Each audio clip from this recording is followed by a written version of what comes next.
Hello students, welcome to the second video of electric field and charge. Already at a video I upload korisu tomaloke jodi soa nai jodi sabo bisare tente hole description of link pai jaba aru etu chapter logot related jibila notes hobo hebila kor mane link to tomaloke description pai jaba to aji ami jitu topic arambho korim to ami koba korim Coulomb's law. Etia Coulomb's law electrostatic or a important law to Coulomb's law. Aro Coulomb's law good day. Here say electrostatics of maximum goes to Hamoid as a Coulomb's law. Coulomb's law was basically point charge or card. I mean, usually Zibila goes to the cook, point charge no, but I mean physics of maximum case of the charge to both basic or and the point charge will consider going on. Go to যেটো Coulomb's law হেতু অকল point চাৰ্জৰ কাৰণে আমি আমাক যদি কেতিয়াবা specify কৰি থাকে যে এটা ৰড এটা ডিস্ক হেনকা কিবা যদি বস্তু কাৰণে আমাক যদি স্পেসিফাই কৰি থাকে তেতিয়া আমি তাত ডাইৰেক্টলি Coulomb's law এপ্লাই কৰিব পাৰোঁ এলা আমি পিছলৈ শিকিম যদি অলপ বেছি এডভান্স খিনি মই পঢ়াবলৈ যাওঁ এতিয়া Coulomb's law বেলেগ একো নাই মোৰ দুটা চাৰ্জ আছিল পয়েন্ট চাৰ্জ q1 আৰু q2 আৰু ইহঁতৰ মাজৰ ডিসটেন্সটো আছিল ধৰি লও r এতিয়া আমি জানো যে এই চার্জ দুটা যদি পজিটিভ হয় তেন্তে হলে হতে রিপালশন ফোর্স ফিল কৰিব বা নেগেটিভ হলে ৰিপালসিভ ফোৰ্স ফিল কৰিব আৰু যদি দুইটা অপোজিট চাৰ্জ হয় তেন্তে হলে হতে অ্যাট্ৰাক্টিভ ফোৰ্স ফিল কৰিব এতিয়া কথাটো হৈছে যে এই যেটো ফোৰ্স এক্সপেৰিয়েন্স কৰিব হেতু ফোর্স কিমান হ'ব এটা Coulomb'sে কলে যে এই যেটো ফোর্স হয় হেতু ডাইৰেক্টলি প্ৰপৰ্চনেল হয় যেটা চাৰ্জৰ ম্যাগনিটিউড হিমতৰ প্ৰডাক্টৰ লগত ডাইৰেক্টলি প্ৰপৰ্চনেল হয় আৰু নেক্সট যেটো ডিসটেন্স আছে তাৰ স্কয়াৰৰ লগত কি হয় ইনভাৰ্সলি প্ৰপৰ্চনেল হয় এটা এই দুটা যদি কম্বাইন কৰিলো তেতিয়া আমি পাম f directly proportional to q1 q2 divided by r square আৰু এতিয়া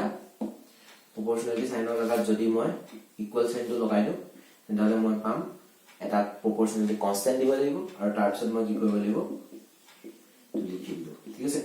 এই যে k কনস্ট্যান্ট হয় এই k কনস্ট্যান্টৰ ভ্যালু হৈছে তোমাৰ 1/4 পাই epsilon এই epsilon এটা এটা গ্ৰীক লেটাৰ হয় ঠিক আছে ইয়াক epsilon বুলি কোৱা হয় আৰু ইয়াত epsilon টো কি হয় ইয়াত epsilon টো মানে হল permittivity ঠিক আছে তোমালোকে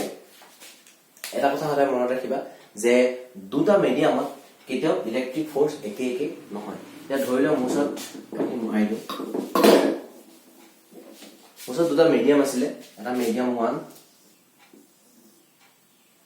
ইয়াত মোৰ চাৰ্জ ৰাখিলো q1 q2 আৰু ইয়াৰ মাজৰ ডিসটেন্স টু r এটো মোৰ মিডিয়াম 1 আৰু মোৰ সত সিলে আৰু এটা মিডিয়াম যত মই সেম দুটা চাৰ্জ ৰাখিলো আৰু সেম ডিসটেন্সত ৰাখিলো কিন্তু এটো মোৰ মিডিয়াম 2 এটা এই মিডিয়াম টুত ইহঁতৰ মাজৰ যেটো ফোর্স হেতু q1 সেম আছে q1 q2 একে আছে ইয়াটো একে আছে r একে আছে তো গটিকে এই ফৰ্মুলাটোৰ পৰা বাকিটো এই পাৰ্টটো একে আছে কিন্তু ইয়াত ফোৰ্স টু যদি আমি সাবলে যাও তেন্তে হলে ইয়াৰ যেটো ফোৰ্স f1 ইয়াৰ যেটো ফোৰ্স f2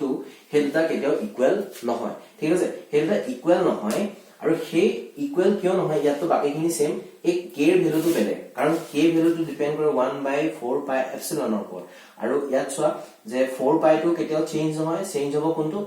পাৰমিটিভিটি তো আমি ক'ব পাৰো যে মিডিয়ামত permittivity to দুটা মিডিয়ামৰ কাৰণে বেলেগ বেলেগ হয় এই permittivity to বেলেগ কোন হয় permittivity is a property of a medium by virtue of which two charges can experience a different force ঠিক আছে দুটা মিডিয়ামত বেলেগ বেলেগ ফোর্স এক্সপেৰিয়েন্স কৰে আৰু সেই যেটো প্ৰপাৰ্টি ডেসক্ৰাইব কৰে হেতু হৈছে permittivity ঠিক আছে এতিয়া আমি যদি ভ্যাকুয়ামত আমি যদি এটা মিডিয়াম ভ্যাকুয়াম হয় বুলি ধৰি লওঁ ঠিক আছে you know vacuum মানে যত absolute nil যত absolute zero যত একো নাই হেতু কয় vacuum বুলি যেনেকে স্পেসত আমাৰ আছে ঠিক আছে এটা vacuumত যেটো permittivity হেতু আমাৰ ডিনোট কৰা হয় epsilon naught দিলে ঠিক আছে vacuum হলে তাক epsilon naught বুলি কয় আৰু আমি Coulomb's law পৰা জানো যে f যদি আমি দুটা চাৰ্জ ধৰি লোৱা q1 আৰু q2 আমি ভ্যাকুয়ামত ৰাখি দিলো আৰু ইহঁতৰ মাজৰ ডিসটেন্সটো যদি r হয় তেন্তে হলে মোৰ ভ্যাকুয়ামত ফোর্সটো হ'ব কিমান হ'ব 1/4 পাই epsilon naught q1 q2 r square আৰু আমি ম্যাক্সিমাম কেছত আমি ভ্যাকুয়ামত ৰাখিছো বুলি ধৰি লও আৰু এটো এই যেটো কোৱান্টিটি এটো কি হয় আমাৰ k এটো k নহয় জানো আৰু k ৰ ভ্যালুটো ভেকুৱামৰ কাৰণে কিমান হয় 9 * 10 to the power -9 আৰু ইয়াৰ পিছফালে ইউনিট এটা হ'ব মই এটা ইউনিটটো নাজানো আৰু মোৰ মনত ৰখাৰ দৰকাৰ নাই কাৰণ এই ফৰ্মুলাটোৰ পৰা মই ইউনিটটো উলিয়াব পাৰিম কেনেকৈ উলিয়াব পাৰিম এই যেটো k ইউনিটটো মই নাজানো কিন্তু ফোৰ্সৰ ইউনিট জানো মই নিউটন তো মই x বুলি ধৰি লৈছো ইফালে আছে চাৰ্জ আছে দুটা চাৰ্জ আছে তো কলম স্কয়াৰ ইফালে আছে এৰিয়া তো মিটাৰ স্কয়াৰ তো মোৰ যেটো x অৰ হয় হেতু কিমান যাব নিউটন মিটাৰ স্কয়াৰ পাৰ কলম স্কয়াৰ তো মোৰ ইউনিট আহি গল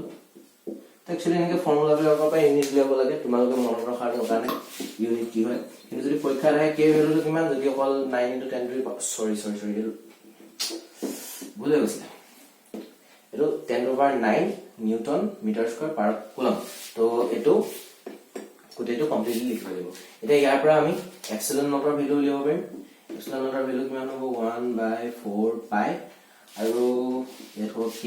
ইয়াৰ ভ্যালু যদি মই উলিয়াব যাম হেতু হ'ব 8.854 * 10 to the power -12 আৰু ইয়াতো এটা ইউনিট থাকিব ইউনিটটো মই আকৌ নাজানো ঠিক আছে কিন্তু মই এটা কথা জানো যে এপসিলন নট আৰু k ৰ লগত যেটো ৰিলেচন হয় হেতু কি হৈছে ইনভাৰ্স ৰিলেচন 4 পাই তো এটা ডাইমেনশনলেস কোয়ান্টিটি হয় ইয়াৰ কোনো ইউনিটে নাই তো গতিকে ইয়াৰ k জাস্ট উলুটাটো হ'ব অৰ্থাৎ তাক ইনভাৰ্স কৰিলে হ'ব তো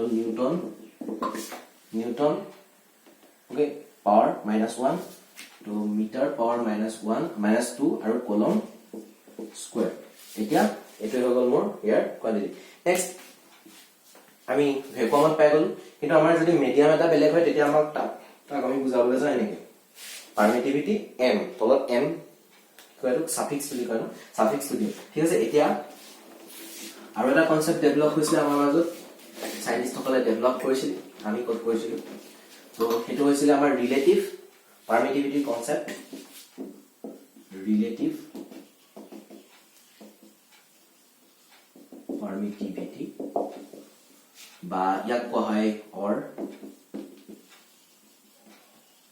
ডাইইলেক্ট্ৰিক কনস্ট্যান্ট তাৰ ৰিলেটিভ পাৰমিটিভিটি বা ডাইইলেক্ট্ৰিক কনস্ট্যান্ট বুলি কোৱা হয় তো এটো বেলেগ একো নহয় যে আমাৰ যেটো মিডিয়ামত যেটো পাৰমিটিভিটি আৰু যেটো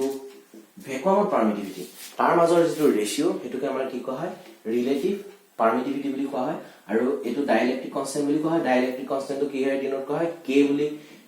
k লেটাৰটো ডিনোট কৰা হয় আৰু ইয়াক কেনেকৈ লিখিব পাৰি এপসিলন নট r অৰ্থাৎ এপসিলন r বা k = ওকে তো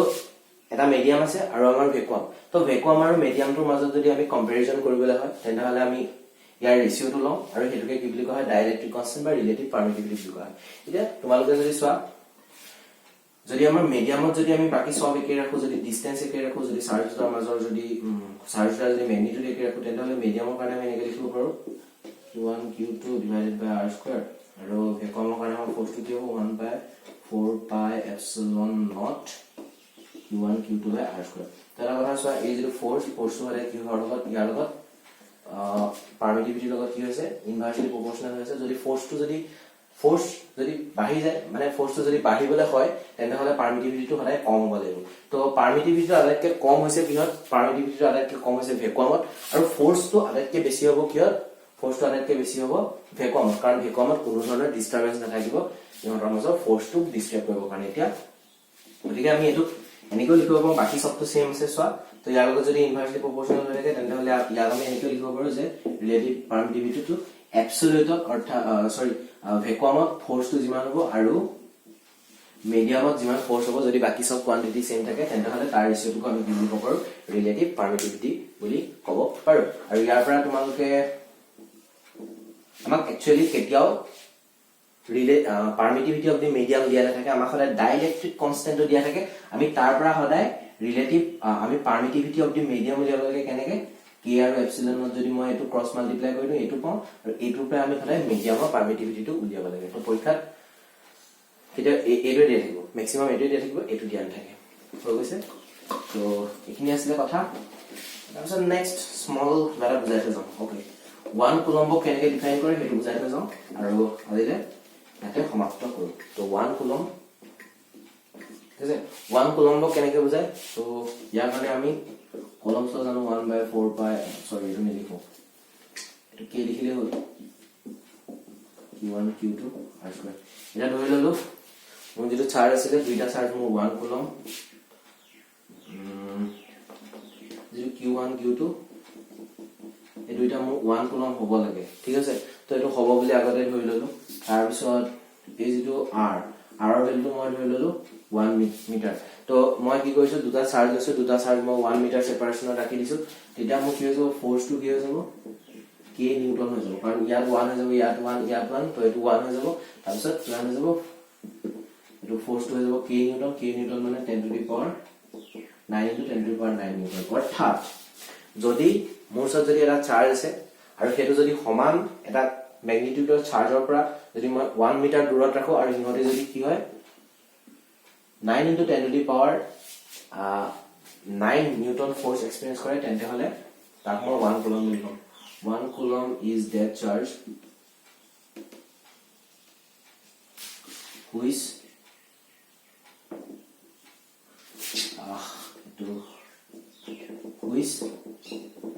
if placed at a distance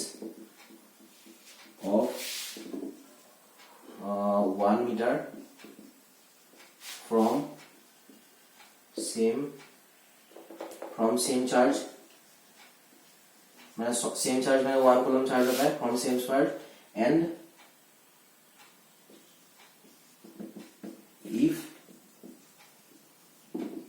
experience a repulsive force of 9 into 10 to the power 9 Newton অৰ্থাৎ যদি মই এটা চাৰ্জক যদি বেলেগ এটা একে সমান চাৰ্জৰ পৰা যদি 1 মিটাৰ আঁতৰত ৰাখো আৰু ইহঁতৰ মাজৰ ফোৰ্সটো যদি 9 into 10 to the power 9 Newton হয় আৰু এটো যদি ভ্যাকুয়ামত ৰাখো ঠিক আছে এটো ভ্যাকুয়ামত ৰাখিব লাগিব হয় না কাৰণ আমি ভ্যালুটো কি হলৈছো কি ভ্যাকুয়ামত লৈছো তেনে হলে তাক 1 কুলম বুলি আমি চাৰ্জটো গণ্য কৰিম তো এটো আছে এনেকে 1 কুলম ডিফাইন কৰা হয় আৰু কুলম আছে কি আমাৰ চাৰ্জৰ SI ইউনিট তো নেক্সট ভিডিওত আমি কি কৰিম কুলমছ ল ভেক্টৰ ফৰ্ম আৰু সুপাৰপজিশন থিওৰামটো ডিসকাস কৰিম তো থ্যাংক ইউ